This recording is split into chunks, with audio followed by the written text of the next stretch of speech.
Boa. Então, boa noite, obrigada por vocês estarem aqui hoje. O tema de hoje é ego. Ai meu Deus, o que é isso? Nem sabia que eu tinha ego. Quem sabia que tinha ego? Vocês sabiam que vocês tinham ego? O que é ego? O que vocês acham que é o ego?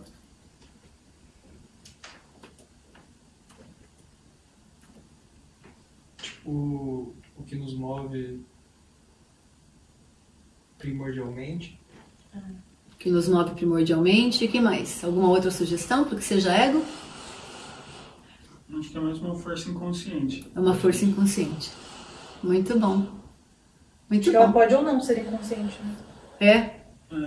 Acho que sim, acho que Pode a gente ou tem não. um certo controle. Mas é difícil. O ego é bom ou é ruim? Necessário. É bom pra te manter na linha. Oi? Acho que é bom pra te manter na linha. Bom para te manter na linha. Mas em excesso é problema? Em excesso é um problema. Muito, é daí que vem a ideia egoísta, né? Sim. A pessoa é cheia de ego. Gente, o ego é uma estrutura, né? É importante, eu queria saber um pouquinho qual é o background de vocês, né? Quais as ideias que vocês têm a respeito de ego, porque ego é uma coisa que a gente fala muito, né? Foi um conceito originalmente cunhado por Freud, né? O ego, o id, o ego e o superego, né? O ego é essa estrutura mediadora das nossas relações e ela nos fala de quem nós somos, né? Então, eu vou mostrar para vocês uma imagem que eu gosto muito e ajuda a gente a entender um pouquinho onde é que o ego atua. Isso aqui é o mapa do grande ninho do ser. Isso é um mapa da filosofia perene, ele está rodando aí há milênios na história da humanidade. Então, de acordo com esse mapa, a gente tem a evolução do cosmos, né? Quer dizer, o cosmos, e aqui o cosmos é com K, tá, gente? Não é um erro de digitação. Cosmos com K significa não só o aspecto físico do cosmos, né, que é o que a gente estuda nas aulas de astrofísica, mas são todos os aspectos mentais, todos os aspectos espirituais do cosmos também. Isso aqui é um termo do grego. E cosmos com K é uma ideia de cosmos muito mais abrangente, que implica nas profundidades. Isso aqui não é só o estudo das pedras duras, né? Nós estamos falando aqui do cosmos, é o estudo de toda a existência, ele é muito mais abrangente. Então a evolução do cosmos, ele se dá rumo à consciência da unidade. Que unidade? A unidade que todos somos, né? Dentro dessa filosofia que a gente está falando aqui, nós somos a expressão de uma única coisa. E aí, eu já falei um pouquinho de não dualidade, essa mais uma maneira da gente entender não dual. Não dual é não dois, é só um. É o um sem um segundo, não tem segundo, terceiro, quarto. É uma única coisa. O que significa isso para efeito da nossa existência? Significa que nós todos, dentro desta filosofia, né, que é a que eu partilho, estudo e vivo, nós todos somos a expressão de um único evento cósmico, que é absoluto, que é infinito, que é permanente, ele é perene, né? Então, cada um de nós é uma expressão dessa única coisa. Significa que a gente divide no nosso espírito, né? Por assim dizer, na nossa dimensão espiritual, a gente divide a mesma natureza. É um pouco da referência da centelha divina, né, do cristianismo, a natureza de Buda, do budismo, todos nós somos feitos da mesma coisa. Mesmo que a gente pareça ser diferente, cada um é um indivíduo, vamos dizer assim, né? Então o cosmos, o universo inteiro, né, o universo que a gente chama de biosfera, a noosfera, quer dizer, a fisiosfera, né, que é a ciência da matéria, a biosfera, que é a ciência da vida, a esfera da vida, a noosfera, que é a esfera da mente, a teosfera, que é a esfera do espírito, tudo isso está incluído no cosmos com K. E ele evolui da matéria para a vida, para a mente, para a alma e para o espírito, de acordo com o grande ninho do ser, que é essa imagem que a gente tem aqui. Ele evolui para quê? Para a consciência da unidade. Então, se a gente adotar, né, para exemplo do que eu estou falando aqui, o Big Bang como sendo verdade, lá, né, o Big Bang começa, e aí no início é só matéria. Aí a matéria, existe algo inerente, né, que vem potencial nessa matéria, que em algum momento ela se transforma em vida. Né, a gente pega aí a evolução que a gente estuda na escola. E aí a vida vai se complexificando cada vez mais até que ela evolui para uma dimensão de mente. E aí ela evolui para uma dimensão de alma, né? Quer dizer, algo mais sutil. E ela evolui para uma dimensão de espírito, que é essa aqui, para efeito do que a gente está falando, é a nossa natureza comum. É aquilo que todos somos, é a nossa verdadeira natureza. Então, por que isso? Por que a gente pensa assim? Porque veja que esses são círculos concêntricos. A vida é matéria, ela só tem matéria, né? Quando ela se apresenta como matéria. A vida inclui a matéria, mas transcende a matéria, tem algo além da matéria. Né? Assim, a diferença de uma rocha para um cogumelo. A mente inclui a matéria e a vida, mas ela tem algo além. Por isso que os círculos são concêntricos, eles incluem o que vem antes deles. A alma, né, que é essa dimensão mais sutil que nós temos, inclui a mente, a vida e a matéria. E o espírito inclui tudo isso. Né? Na verdade, a gente colocou um círculo em volta aqui do espírito, mas esse espírito do qual eu estou falando, essa nossa verdadeira natureza, ela é ilimitada, ela é o todo. Né? O que isso tudo tem a ver com ego? O ego é uma estrutura, né, de relação, é uma estrutura do ser humano que opera na vida e na mente. Percebe? Ele está nessas esferas aqui, ó, na laranja e na amarela. Ela é uma estrutura que organiza a nossa relação, a nossa individualidade, né? Nós como indivíduos e as nossas trocas, mas ela está nas esferas, ele é limitado pela mente, tá vendo? A partir da mente não é mais ego. Então, o ego é uma estrutura de sobrevivência. Ele é uma estrutura para manter a vida viva. E o que a gente entende hoje? Qual é o grande desafio que a gente tem hoje na nossa existência? É que a vida está nos pedindo para evoluir, né? Tá vendo que o cosmo evolui para a consciência da unidade? A vida está pedindo para a gente dar mais um passo aqui, como coletividade. Então, as estruturas do ego, que é uma estrutura maravilhosa, nos trouxe até aqui, ao longo de toda a evolução humana, né? Foi ele que nos manteve vivos. Agora não são estruturas suficientes para o nosso novo passo evolutivo. Porque lembra que o ego termina na mente. Ó.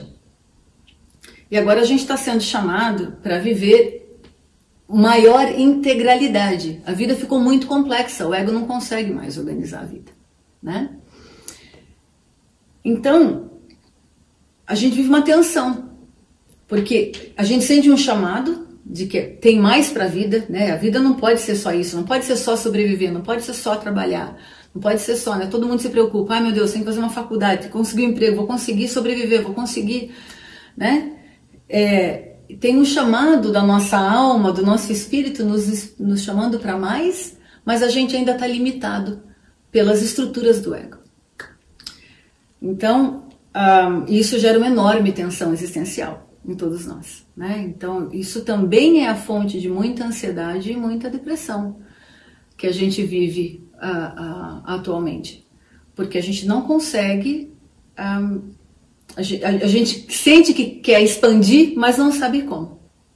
Né? Tudo bem? Alguma pergunta até aqui? Podemos seguir então? Sim.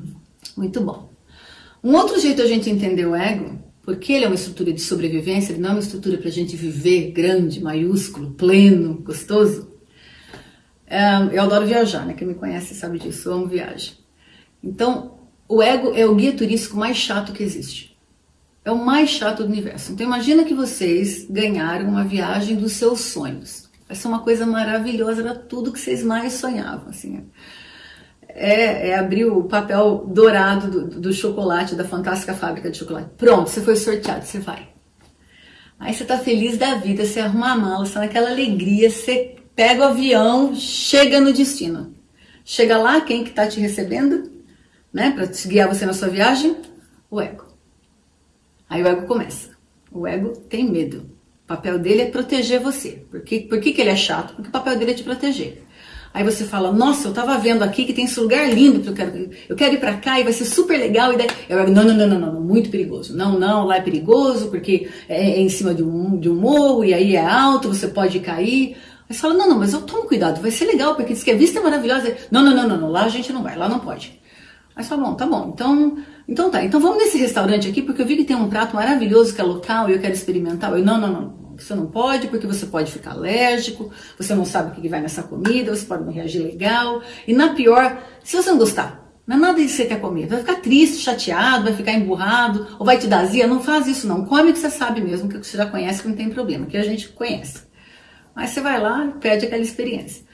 Aí você fala, então tá bom, então olha, vamos andar nesse trem aqui, que é muito bacana, porque leva de um lugar no outro. Ah, não, isso é muito perigoso, porque passa por uma parte da montanha que tem um abismo do outro lado, e vai que isso... O ego é esse cara. Ele é chato, ele está o tempo todo limitando a nossa experiência de vida por medo. Tudo que for novo, ele vai rejeitar.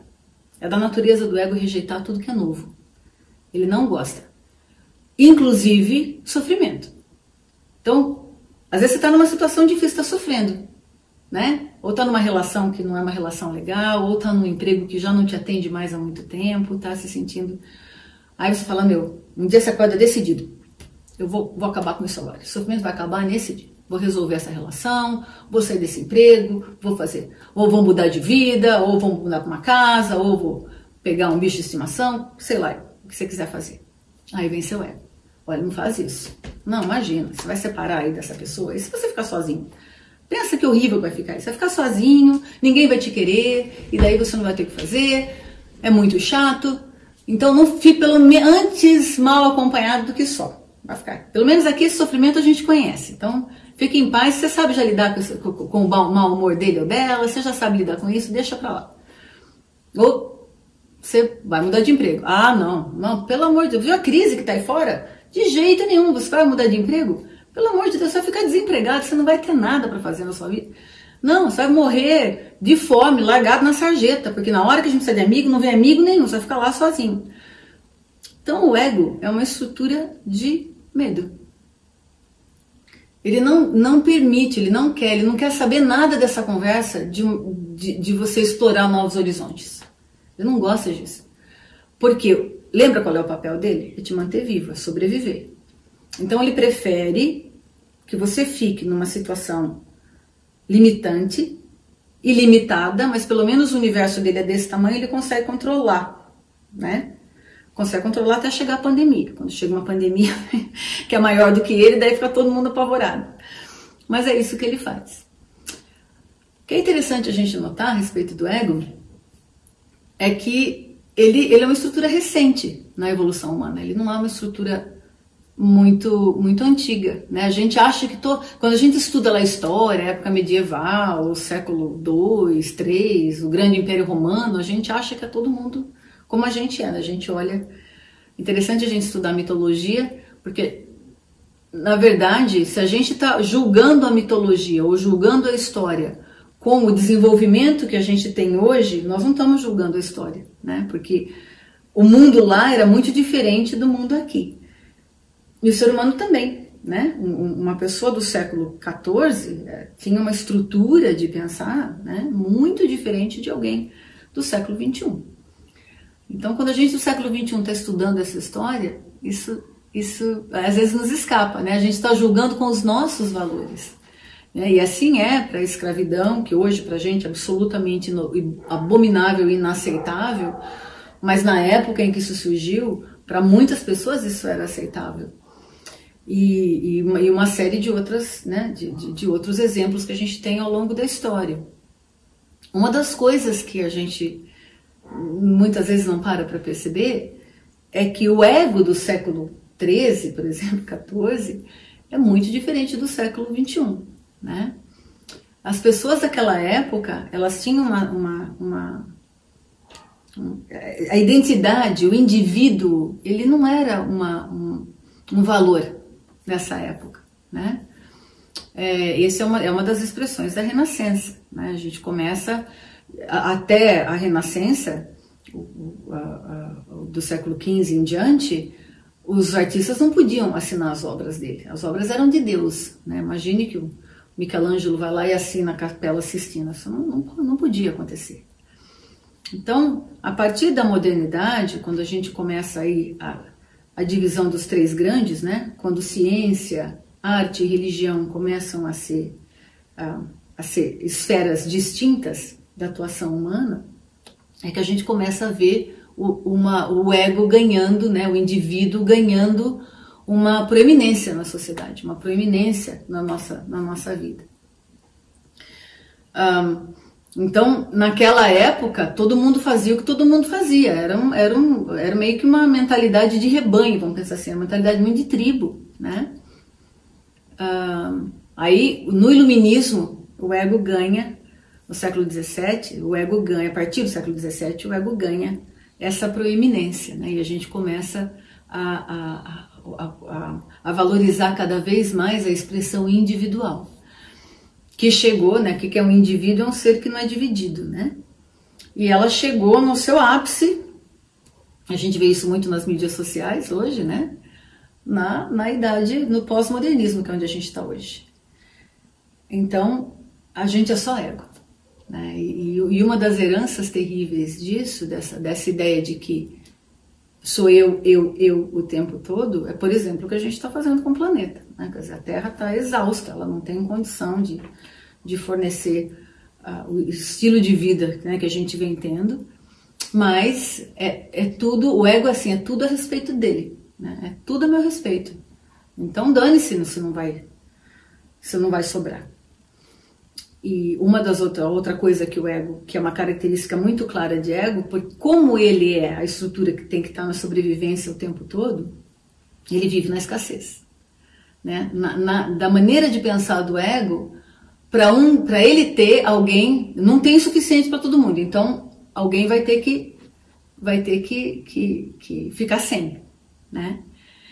Então vibrar na escassez é uma característica do ego muito, muito forte. Mas o ego, ele é uma formação individual, né? Ele é individual. Mas ele é afetado pelo meio e pelo período que ele existe, então, também.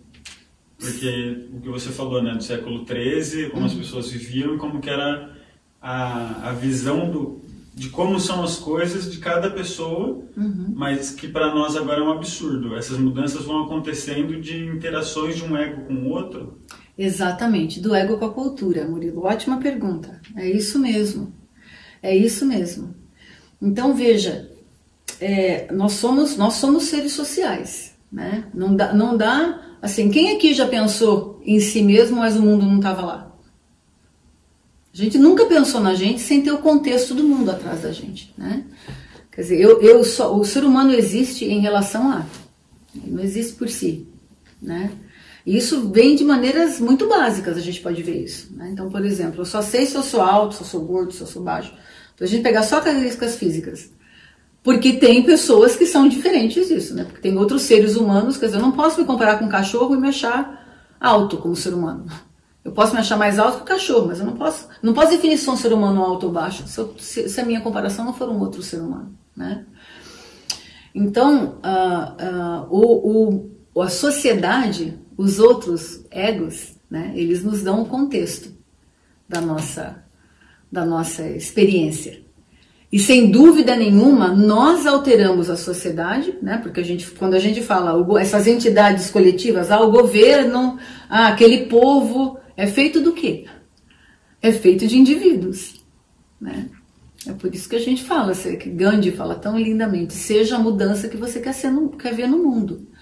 Porque o mundo, ele não é uma entidade apartada, né? Ele é algo do qual eu sou parte e que é parte de mim. Inerente. Eu não consigo me separar, né? Não estar no mundo. Quer dizer, existe, mas não para efeito do que a gente está falando aqui, né? Não para efeito da vida humana como a gente conhece. Então, sim, é completamente... Porque a realidade ela é partilhada, né? É uma realidade partilhada. Então, quando todos os egos, quer dizer, quando o valor desse conjunto de egos muda na cultura, por exemplo, a gente não aceita mais a escravidão, embora ela ainda exista nesse mundo, né? Mas a gente se indigna com isso.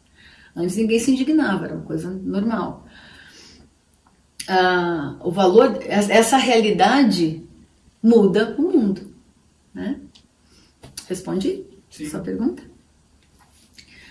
Então, gente, dá pra gente abordar o ego de uma série de maneiras, tá? Mas uma das coisas que eu queria falar hoje para vocês, que eu acho que é fundamental para a meditação, é o ego. Como o ego é uma estrutura de sobrevivência, ele usa a mente para ficar escaneando o universo em volta dele e definir o que está errado. E daí ele fica provocando você para falar, ó, isso aqui não vai bem, ó, presta atenção nisso aqui, que isso aqui não está legal, isso aqui pode virar um problema, né? De novo, tem alguma coisa errada com isso? Não. Tá? Pelo menos é o que é, a gente chegou até aqui graças ao ego. Mas isso começa a virar errado quando essa fica a única maneira de a gente viver. Ele restringe. Quer dizer, isso que é uma ferramenta se torna a totalidade da nossa existência, né? E aí a gente começa a sofrer estresse crônico. Então, por exemplo, uma coisa que eu acho bonita demais, né? O Pai Nosso, que é uma oração, né? Que é o pão nosso de cada dia nos dai hoje, né? Hoje. O ego fala, não, já garantiu o pão de hoje, então agora a gente vai atrás do pão de amanhã. Aí tá garantiu o de amanhã? Fala, pronto, já garanti, já tenho pão aqui para... Não, mas agora então vai até depois da manhã. Aí você fala, tá bom, ego, eu tenho pão para uma semana. Fala, meu querido, mas isso não quer dizer nada. Você não tá vendo a pandemia aí? Vai começar a faltar papel higiênico. Nós vamos ter que ter pão para o próximo. Conclusão. Ele vai populando, contaminando toda a nossa experiência de vida, de maneira que a vida se resume a sobreviver. Aí, cada vez que a gente chega num... Como a gente está se movendo a partir da escassez, lembra que eu falei que o ego é uma estrutura escassa? Ele vive de falta. A gente está se movendo a partir da escassez, não importa onde você chegue, para o ego nunca vai estar tudo bem. A gente vê isso claramente nos jogos de poder políticos, principalmente, né? Você vê político corrupto e fala, não é possível, não precisa de mais. Mas porque não tem fim para o ego. Não importa o quanto você tem. O critério dele não é que você tem o suficiente. O critério dele é que a qualquer momento pode ser tomado de você. E como isso, em última análise, é verdade, né? Como é que tudo pode ser tomado da gente, do dia para a noite? Qual é a coisa que é absolutamente inescapável na nossa existência que pode ser tomada de todas as preocupações que vocês têm, todas elas podem desaparecer assim, ó. A morte. Morte. Então, como o ego tem algo muito real por argumento, que é a morte, a gente acredita nele. Só que daí o que acontece com a nossa vida? Ela vira uma resposta constante aos impulsos do ego. A gente não vive. A gente vive em medo. A gente vive na escassez. A gente não consegue apreciar o que a gente já tem. A gente começa a desconfiar da vida e achar que se eu não tomar conta, quem que vai ser por mim, que eu não posso confiar na vida, que a vida não vai tomar conta de mim. E isso limita profundamente a nossa experiência de vida. Porque daí a gente quer expandir para essas outras esferas da existência, né? Porque a partir dessa perspectiva, o destino de um ser humano é explorar o infinito, é explorar a natureza infinita que ele tem, a divindade, a beleza, a perfeição da vida, o belo, explorar a plenitude, a totalidade da existência, o feio, o terrível, a sombra, é viver plenamente, é viver de um jeito que a hora que a gente está no nosso leito de morte, a gente olha para trás e fica feliz de novo. Fica feliz por ter vivido e fica feliz por estar podendo rememorar o que viveu, né? A gente não consegue sair. Porque a gente morre de medo. Agora, olha como isso é sério, gente. Porque você alia, né, associa a esta realidade. Tá fazendo sentido aqui? Tá aqui. Sim. Associa a essa realidade o fato de que nós somos a espécie, né, ou estamos entre as espécies mais adaptáveis do planeta. A gente é capaz de se adaptar. Você vê o homem vivendo da Sibéria, né, do deserto gélido, aos desertos mais quentes do planeta e tudo no intervalo a gente popula. Né? Se vocês observarem, nós estamos longe de ser a espécie mais forte. Né? Tem espécies muito mais fortes em força física do que nós. Mas nós conseguimos, através da cooperação como espécie, né? E da capacidade de adaptação, hoje ser a raça mais, né, mais populosa do planeta. Então veja, a gente se adapta ao medo. A gente se adapta a essa limitação aqui. A gente tem a capacidade de se adaptar. E essa capacidade hoje está voltada contra nós. Por que a gente se adapta? A gente nem percebe que o que nos move é o medo. Que a maioria das nossas escolhas a gente faz a partir do medo. A gente não faz a partir da abundância, a partir da plenitude, da alegria da vida. Né? Então, às vezes, a gente, de novo, vou voltar nos exemplos que eu já dei. Às vezes você não está numa relação que pode te beneficiar, que não está te servindo mais, não serve mais os propósitos de uma relação tem que servir. E a gente não sai.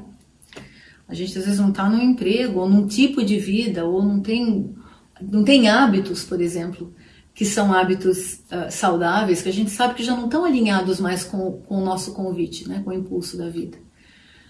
Mas a gente não muda. A gente não escolhe não sair dali. Porque no fundo de nós tem a ideia de que é melhor um sofrimento do que eu conheço do que o desconhecido. Porque o desconhecido, né, isso também faz parte da nossa evolução biológica, né, o desconhecido pode esconder a morte atrás dele. Mas a gente poucas vezes para pensar que pode esconder muito mais vida. Né? Uma vida muito mais fascinante, muito mais plena e tudo mais. E como eu já falei nos vídeos anteriores, a meditação é uma ferramenta que por excelência nos ajuda a nos descolar do nosso ego. Hoje, no momento evolutivo no qual a gente está, a gente acha que eu sou matéria, vida e mente. Essa bolinha aqui até o amarelo. Mas eu não sou só isso. Essas são dimensões da existência, da unidade que eu de fato sou. E aqui, além dos limites da mente, as regras são outras. Né? Aquilo que é possível e não é possível não é definido nesse espaço infinito e ilimitado. Portanto, quando a gente medita e a gente consegue se descolar dessa ideia de que eu sou meu corpo e minha mente, e pronto, isso me encerra, não consigo fazer mais nada, né? Ou o que a gente chama de ego, quer dizer, essa identificação com esse conjunto aqui, é só isso que eu sou. Dentro desse paradigma de realidade, dessa interpretação de realidade, algumas coisas são possíveis e outras não são. Mas quando a gente consegue se libertar e começa a acessar as outras dimensões da nossa existência, essas esferas mais expandidas, a gente não sabe o que é possível ou impossível. E esse é o grande barato de existir, porque daí a gente começa a explorar outros universos. A nossa vida muda por completo. Tudo bem? Perguntas? Estou anestesiada um pouco. Está anestesiada? Muita informação? Não, no bom sentido. É? Só tô... Conforme você vai falando, vem bastante experiência, né? Uhum. Você quer dividir uma? Na verdade não, mas esclarece bastante coisa que eu me pego pensando sem nem perceber, talvez. Uhum. Pensando em atitudes que já tomei, ambientes que já estive. Uhum. Eu acho que isso pega bastante no que você falou sobre estar em um ambiente porque ele te dá uma segurança, pelo menos é uma coisa que você não gosta, mas você já está ali. Acho que dá para compartilhar, na verdade, sobre eu estar aí no começo do ano trabalhando numa empresa em que eu não tinha nada para fazer, não tinha para onde crescer, mas ao mesmo tempo você tem que estar ali todo dia porque se você sair de lá para buscar algo que você queira realmente fazer, você pode simplesmente não achar. E a gente não percebe, a gente minimiza o quanto que a gente está sofrendo, porque a gente fala, é isso que tem por agora. E leva sem nem perceber. Sem nem perceber que está sofrendo. Ótimo. Um sofrimento confortável. Isso, porque a gente se adapta. E de novo, Murilo, não tá tudo bem, não tá errado isso. Mas chega um momento, né, tem gente que vai para a cova, vive uma vida inteira e aí essa é a vida da pessoa. E tudo é certo como é. Isso não tá errado. Mas chega um momento da vida, né, para alguns de nós, onde isso começa a incomodar muito. E aí a gente não sabe para onde vai. Fala, meu Deus, quer dizer, essa estrutura já não me comporta mais, esses limites, a gente começa a ficar pequeno, é que nem nascer, né? O útero começa a ficar pequeno, mas você não sabe qual é o caminho para a luz, né? E eu queria acrescentar aqui, usando o seu exemplo, agradecer a sua vulnerabilidade, dividir isso com a gente. Que coisa interessante. O que acontece nessas outras esferas aqui, e a gente não sabe porque ainda não foi para lá, né? Alguns de nós já foi e a gente sabe, é que a hora que você se alinha com o universo, né? Isso é um termo que muita gente fala, tem um monte de vídeo, filme a respeito disso. Na hora que a gente se alinha com o universo, aquilo que você deseja vem até você sem esforço. Porque a gente fica falando, o universo não vai tomar conta de mim, né? Isso é a ideia do ego.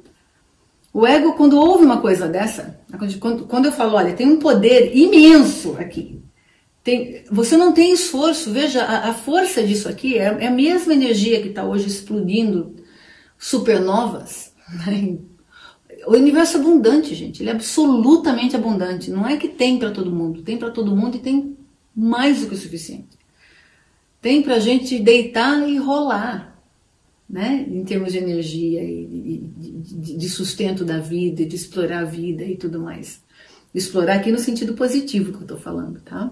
Não é exaurir. Quem faz isso é o ego. O ego que precisa ter mais agora, independentemente do custo para o futuro. Porque, lembra, não é o pão nosso de cada dia, nos dai hoje. É o pão nosso até o terceiro milênio, né?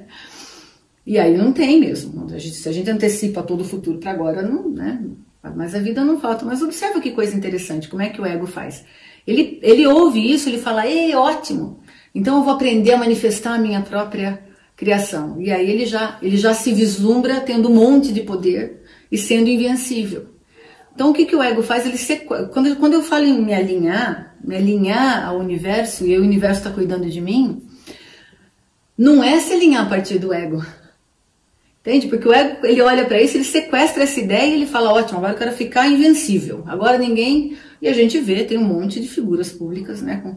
Que tem um ego que a hora que o cara aparece na TV, você tem que sair da sala para dar espaço, né? Para o sujeito caber ali, né? Não é disso que eu tô falando. Tô falando que, inclusive, o alinhar a qual eu me refiro é uma festa para qual o ego não é convidado. Ele fica do lado de fora. Porque ele é a própria estrutura que limita a apreciação da própria festa. Faz sentido? É esse alinhar. Só que a hora que a gente se alinha, o universo é da natureza dele te sustentar.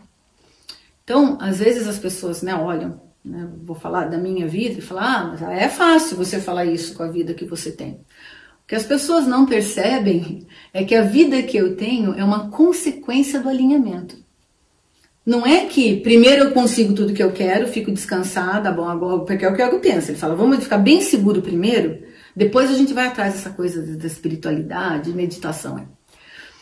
Não, é o contrário. Primeiro a gente vai atrás daquilo que é importante, primeiro a gente se alinha, por consequência, todo o sustento do grande ninho, todo ele, da matéria, da vida, da mente, do espírito, da alma, vem até você. Por quê? Porque é isso que o universo quer. Quando a gente não experimenta abundância na vida, não é porque o universo é escasso. É porque a gente está na frente do caminho. O ego está lá na frente. O ego está tentando ele controlar. Não, eu que vou controlar. Eu que vou resolver. Não, eu. Mas aí se a gente parar um minutinho e pensar, bom, quem que eu quero no controle da minha vida? né? O universo que criou tudo isso, né? Inclusive a possibilidade de eu ter um ego, ou o meu ego. Quem que eu quero no controle da minha vida? E então quando a gente consegue, de novo, a meditação é a estrada real, eu não canso de falar isso, porque nossa, eu acho muito bonito, porque é muito verdade.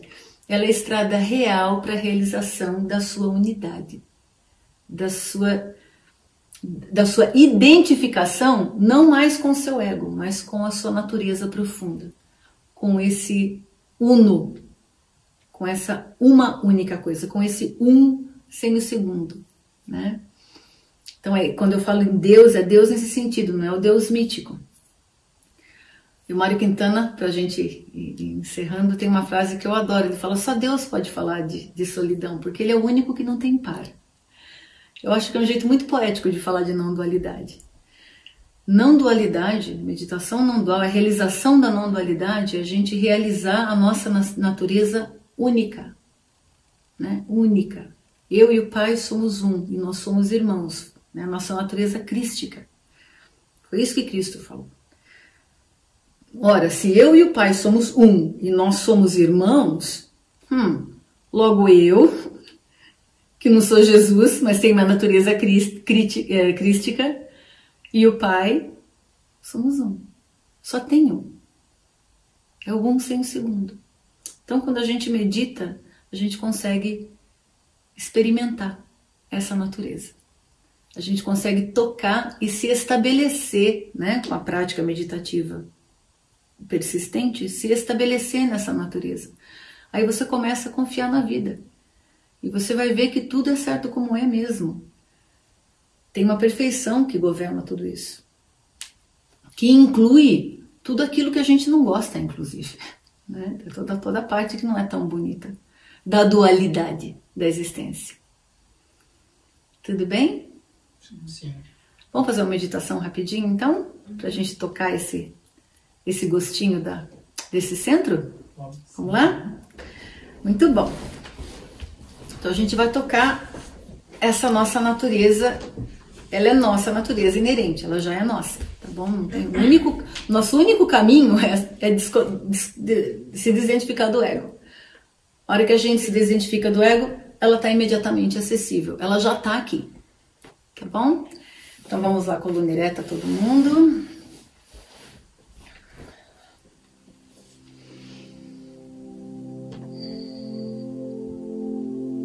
Vamos prestar atenção na nossa respiração por uns segundos, porque isso nos ajuda a alinhar, né? A trazer os sentidos, a recolher.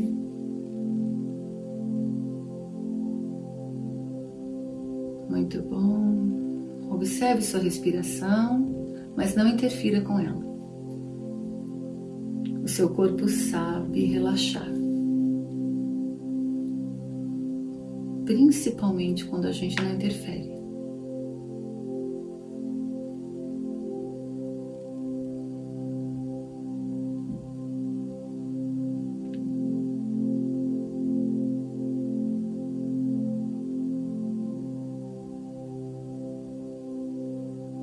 Quero que você observe o que você está sentindo.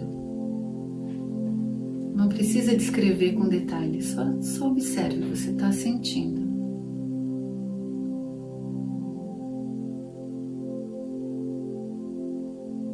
Pode ser curiosidade, pode ser uma pequena ansiedade, algum desconforto, uma antecipação. Tá tudo certo.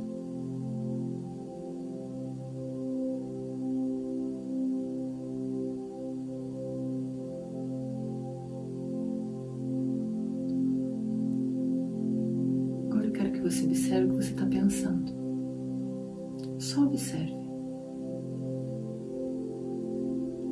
Imagine os pensamentos como nuvens que passam à sua frente. Você está sentado, um pensamento vem, passa e vai embora. Logo atrás vem outro.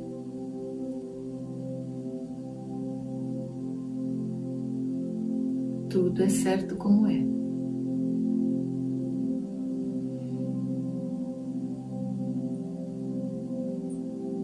Agora eu vou te convidar para uma jornada. Imagine que você está começando a flutuar. Você está sentindo o seu corpo flutuar, descola do chão e você começa a subir rumo ao teto da casa.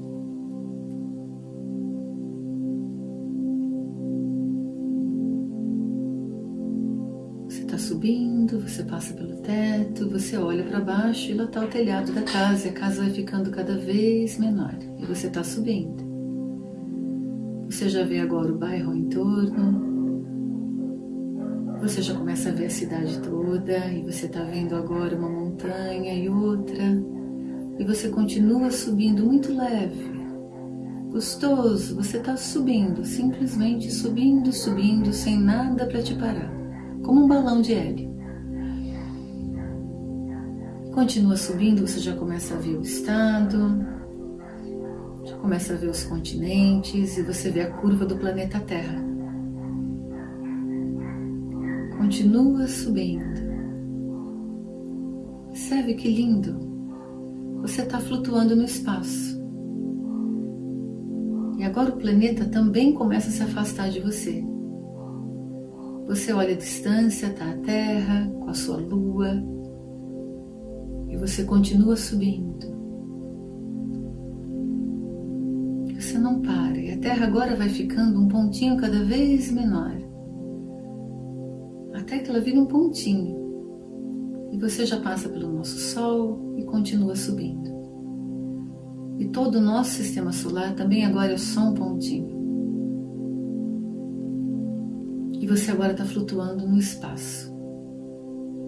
Esse espaço escuro, pintadinho de estrela. E você está aí.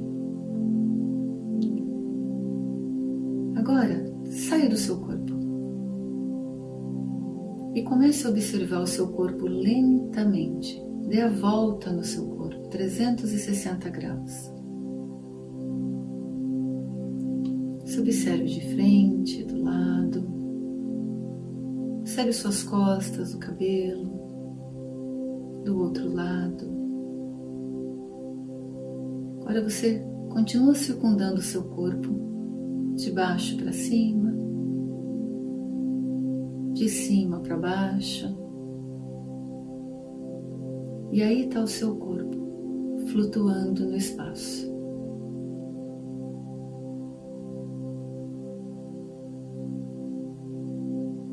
Agora imagine que o seu corpo começa a se afastar de você. Nesse seu corpo está toda a sua história, todos os seus sonhos, os seus traumas, suas angústias, seus medos, seus desejos, seus amores. Tudo está aí, nesse corpo que começa a se afastar. Observe seu corpo indo, levando com ele tudo que você entende por você. Ele vai se afastando até se tornar um pequenino ponto de luz. E você já não distingue mais o seu corpo das outras estrelas.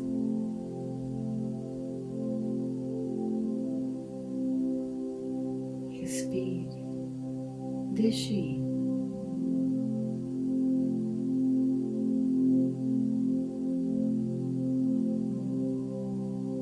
Respire no vazio.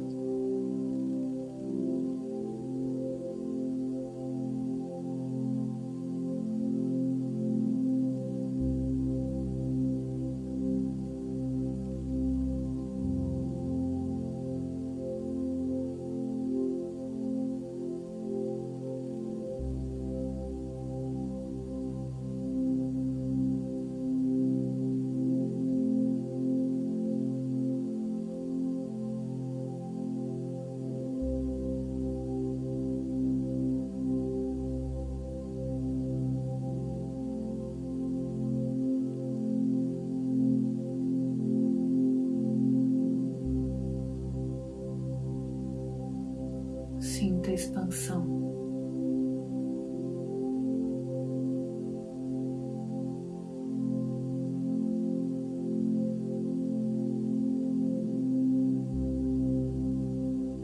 quando tudo que você entende por você se vai, o que fica? Quem fica?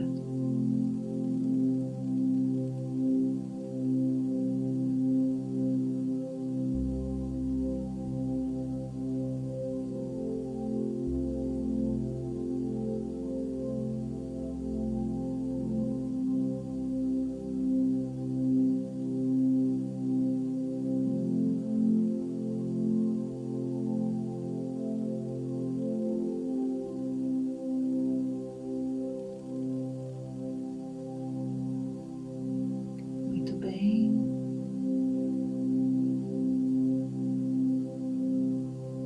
Vamos voltando devagarinho.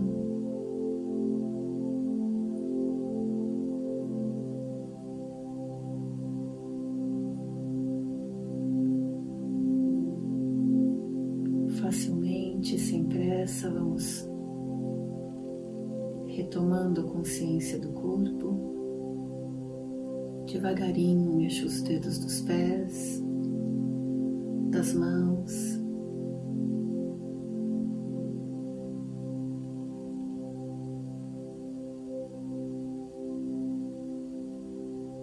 Vai observando a respiração.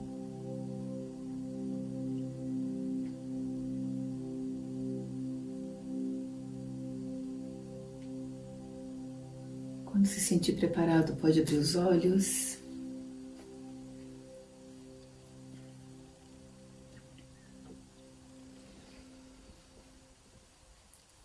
Tá tudo bem? Sim. Gente, o que a gente fez agora foi uma experiência mental, né? A gente viajou com a nossa mente. Pode ser que vocês tenham se descolado. É ótimo. A meditação é fincar raiz nesse espaço, além da mente.